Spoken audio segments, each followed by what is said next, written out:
Hey, I'm Everett Abrams, the Wizard of Wood, and today I want to go over about choosing some stain colors. It's a real hot day in southern New Jersey. We're in September, and this is an odd year, first year since 1981, where the highest temperatures of the year were in September. So everybody's kind of dealing with that in the United States. So anyway, I want to talk to you about sample tones and colors.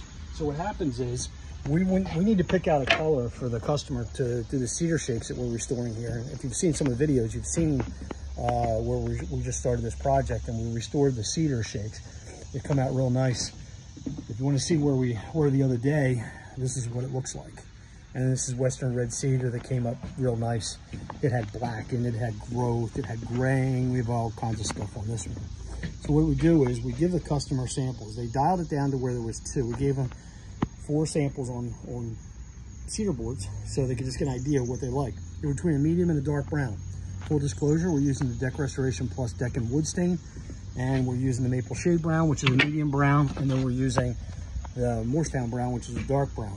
So now that we've got it dialed into kind of where they're at, we did find out that they're doing some white cedar shakes on this. There has been some repairs and some red cedar. These are not our shakes. So you can see they use 2 different types of shakes. How am I going to get those to match up? Well, I could use medium and dark brown on the different types of shakes, which kind of helps me out. But I also want to give them an indication of what the difference is. So if you look up here, we're going to be replacing some shakes. So I use the sample board where I put the medium brown here and the dark Morristown brown over here. So there's not much of a difference on the older wood, but they get an idea.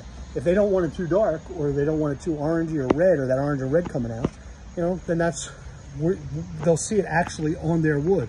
And you should do that for a customer. Put it on their wood. It's going to look different on a new piece. It's a sample from a color chart, anything like that. I've alluded to this on other videos. Also, I'm going to be doing repairs, so I have some Western red cedar shakes, and I did the same thing where, let me reverse these. I put the medium brown and the dark brown on new wood so they can see what that's going to look like and how that matches up.